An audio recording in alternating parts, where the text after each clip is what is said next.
All right, let's get right into it.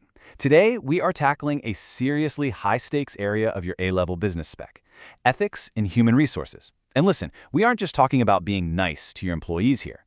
We are unpacking the hard, operational frameworks of how businesses manage their most valuable and, honestly, their most complex asset. We're going to look at this strictly through the lens of organizational design, data, and long-term strategy. Here's our roadmap for today. We're covering the foundation of ethical HR, equality, diversity, and inclusion, the pay gap dilemma, the consequences of unethical practices, and finally, strategic improvement and evaluation. Let's dive in. Section 1. The foundation of ethical HR. So we've got to start with the absolute baseline, a code of conduct. Now, this isn't just some dusty document sitting in an HR filing cabinet, right? It's the living, breathing, operational framework of a business. It literally lays out the ground rules for how staff treat each other, how they interact with customers, and how they protect the business itself. It sets that non-negotiable baseline for every single interaction at work. Think of these foundational rules as the business's armor. Without them, you're basically leaving the door wide open for massive compliance failures and some serious reputational damage. By laying down these uncompromising ethical baselines, leadership locks in fairness across the board. And honestly, that is absolutely crucial for keeping stakeholder trust and ensuring the business actually survives in the long run. Moving on to Section 2, Equality, Diversity, and Inclusion. Okay, so how does this play out in the modern workplace? This is where EDIB comes in. Getting a firm grip on these precise terms is absolutely essential for your AO1 knowledge. So, equality? That's about fair treatment, no discrimination. Diversity is about recognizing and really valuing differences, whether we're talking about background, ethnicity, or specific skills. Then we have inclusion, which takes it a step further to make sure everyone actually feels respected and supported every single day. And finally, belonging. This is the holy grail. It's when employees feel totally accepted and confident in the value they bring. All of these concepts directly drive employee engagement and shape the entire culture of an organization. Now, this progression brilliantly illustrates a classic AO3 chain of reasoning. It shows exactly how one ethical slip-up cascades into a real, tangible financial hit. Look at Step 1, a lack of an inclusive environment. What happens next? Step 2, employee motivation and that crucial sense of belonging take a nosedive. Because of that, we hit Step 3. People start walking out the door, so turnover shoots up. And finally, Step 4. The business now has to shell out way more for recruitment and training, which directly drives up unit costs. It's a step-by-step breakdown of exactly how failing at ethics financially wrecks a business's competitiveness. All right, now it's your turn to engage with this material. Grab your notes, pause the explainer now, and complete Task 1. I really want you to practice building your own robust chain of reasoning here.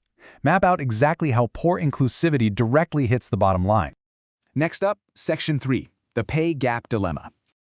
Jumping right back in, we are tackling one of the most pressing, frankly explosive ethical issues in modern HR, the strategic fallout of pay gaps. We've got to recognize that massive disparities in pay, whether it's the gender pay gap or those huge divides between senior executives and everyday staff, can absolutely wreck employee relations. I mean, think about it. When people feel like financial rewards are totally unfair, it destroys their intrinsic motivation. That internal drive to just do a good job, gone. And it completely shatters the trust between the workforce and the employer. Let's ground this with a real-world scenario, using our Farmore Cycles case study. Now, their core values are all about this cooperative model. They champion democracy, honesty, and high rewards for staff. But what happens if they're suddenly hit with a rapidly widening pay gap between their senior management and their store-based employees? It's a massive ethical dilemma, right? Suddenly, their actual operations are in a total collision course with the business culture they claim to have. So, keeping that context in mind, let's apply your AO2 skills.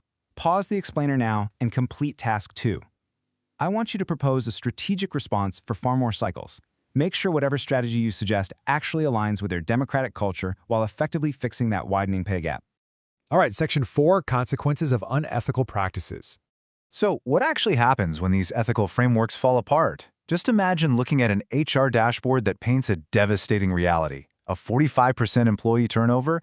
Just think about having to replace nearly half of your entire workforce every single year. By closely tracking human resource data, like high turnover, low engagement, and a rising absence rate, managers can actually spot the early warning signs of an ethical breakdown. Keeping an eye on these metrics isn't just busy work or admin. It is absolutely vital for jumping in and fixing things before the entire business model collapses. The big takeaway here is that failing to act ethically isn't just some moral failure. It literally destroys operational efficiency. If we loop in Hertzberg's two-factor theory, an unethical environment is basically a massive failure in hygiene factors. Those are the baseline conditions you need just to prevent dissatisfaction. Without them, organizational motivation goes into a total free fall. On top of that, the business can't attract top talent, its long-term reputation is ruined, and ultimately, its ability to compete in the market is severely crippled. And finally, Section 5, Strategic Improvement and Evaluation. Okay, let's elevate this to AO4 and look at the board-level strategies needed to actually fix this. How do leaders turn this around? To stay competitive, leadership has to proactively implement some very specific strategies. We're talking about setting up strict, totally transparent compliance measures and making a real commitment to shrinking those gender and hierarchical pay gaps. They also need to invest heavily in employee well-being, meaning real tangible support for both physical and mental health.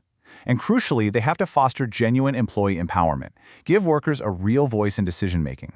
Fairness has to be baked right into the organizational design of the business itself. Here is the ultimate executive dilemma: ethical sustainability versus immediate profit. On one hand, a strict ethical code prioritizes long-term sustainability, stakeholder trust, and the triple bottom line. That's people, planet, and profit. But on the other hand, focusing solely on short-term financial performance is all about getting those immediate shareholder returns. The catch? You massively risk alienating your employees, skyrocketing your turnover, and torching the brand's public reputation. It's a classic, fundamental clash of corporate objectives. Which brings us to your final masterclass challenge. Pause the explainer now and complete task 3. I want you to weigh up these opposing forces. Deliver a well-reasoned, evaluative judgment. Is adhering to a strict ethical code a more critical driver of long-term competitiveness than chasing short-term financial performance? As we wrap up this explainer, I want to leave you with this one defining thought. Ethical HR isn't just blue-washing, and it's certainly not just a PR stunt. It is the absolute bedrock of a sustainable, highly competitive enterprise. Because honestly, if a business fails its people, it ultimately fails to profit. So as you look over your notes today, I want you to ask yourself, how can any business truly survive the future if it doesn't first protect the people who are building it?